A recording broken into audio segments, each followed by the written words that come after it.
Bismillahirrahmanirrahim. Assalamualaikum warahmatullahi wabarakatuh. Selamat pagi semua yang menonton rancangan Selamat Pagi Malaysia, dan pastinya setiap hari kami akan ke udara di TV1, di saluran berita, di RTM Klik dan juga sekarang di TikTok. Jadi hari ini saya Ridwan Mustafa bersama dengan Zaliha. Pastinya akan bersama dengan anda 2 jam pukul 8 sehingga pukul 10. Jangan ke mana-mana.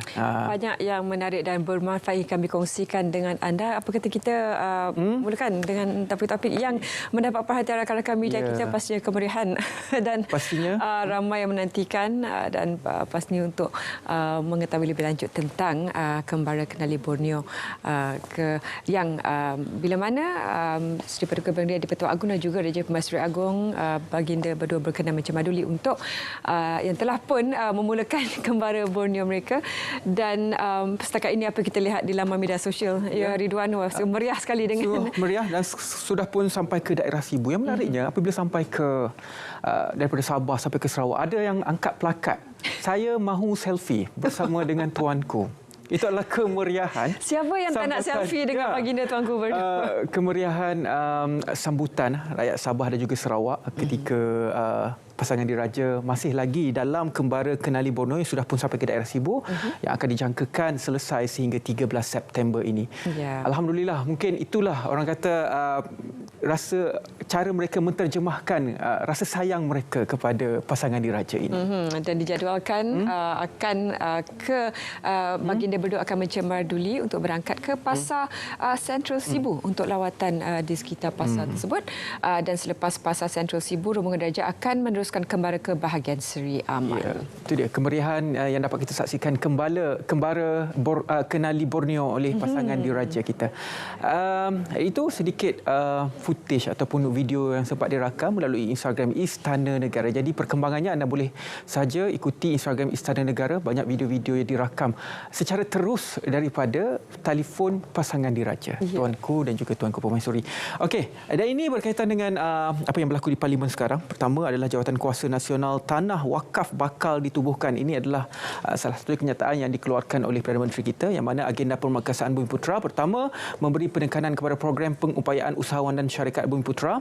Kedua, dana yang diperuntukkan kepada 16 agensi Bumiputera berjumlah 30 bilion sejak 3 rancangan Malaysia memanfaatkan platform digital dan teknologi keuangan dan menubuhkan Jawatan Kuasa Nasional Tanah Wakaf. Dan juga kerajaan juga akan mengenal pasti tanah-tanah terbiar dan meneroka penglibatan rakyat dalam membangunkannya. Jadi itu ketika pembentangan usul kajian separuh penggal kedua rancangan Malaysia ke-12 dalam sidang Dewan Rakyat semalam. Jadi berkaitan dengan kajian separuh penggal RMK ke-12 ini ada sedikit perinciannya, Zaria.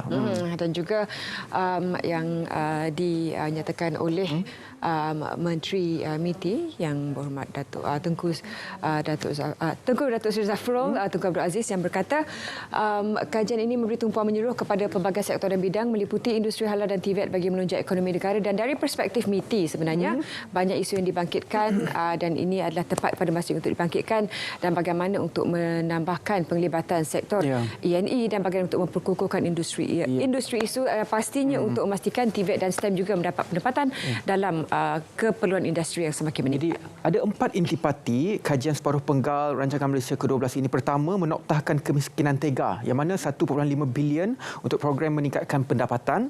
Kedua, reformasi struktur ekonomi kepada bidang seperti industri peralihan tenaga, industri digital yang bernilai seperti Infineon, keterjaminan makanan dan industri nadir bumi. Yang ketiga, menerajui ekonomi Islam dengan tumpuan kepada halal dan thayyiban. Dan keempat, tumpuan kepada ekspor perkhidmatan seperti perkhidmatan global, industri kreatif, aeroangkasa dan juga pelancongan. Itu antara 4 intipati yang telah pun dinyatakan dalam kajian separuh penggal rancangan Malaysia yang ke-12. Dan akan juga kita telusuri dan juga dalami lebih lanjut dalam salah satu segmen untuk Selamat Pagi Malaysia sebentar saja nanti. Baik, terus kepada berita seterusnya. Ya, seperti kita bincangkan sebentar tadi, prinsip maqasid syariah untuk membentuk masyarakat berintegriti dan harmoni selain daripada memberikan persekitaran untuk pembangunan perniagaan yang mapan, bagaimana juga diterapkan nilai-nilai murni ini untuk memberikan satu persekitaran perniagaan yang bukan saja sophisticated ataupun terkini dalam aspek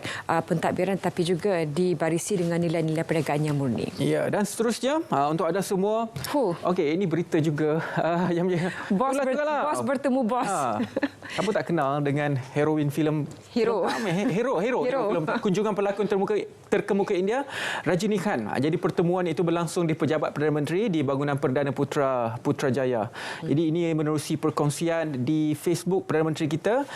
Perdana Menteri berkata beliau menghargai penghormatan yang diberikan oleh Rajini Khan terhadap perjuangannya terutama berkaitan isu kesengsaraan dan juga penderitaan rakyat. Jadi kalau filem-filem Rajini Khan inilah yang dibawakan dan inilah watak-watak yang selalu dibawakan. Air mata, kesengsaraan, perjuangan dan sebagainya. Tapi kemudian hero akan tetap menang di akhir babak dan sebenarnya ini bukan kunjungan pertama Sivaji di Bos ke Malaysia dan ini pasti memberikan senyuman kepada peminat beliau. Juga kita ingin kongsikan sedikit apa antara kami bawakan untuk Selamat Pagi Malaysia pada pagi ini, terutamanya tentang wacana keselamatan kebangsaan 2022 sentiasa kita berikan bagaimana pentingnya untuk kita perlu tahu tentang segala aspek keselamatan cyber bersama dua tamu di studio sebentar nanti dan juga kita akan menerima kehadiran juga Borneo.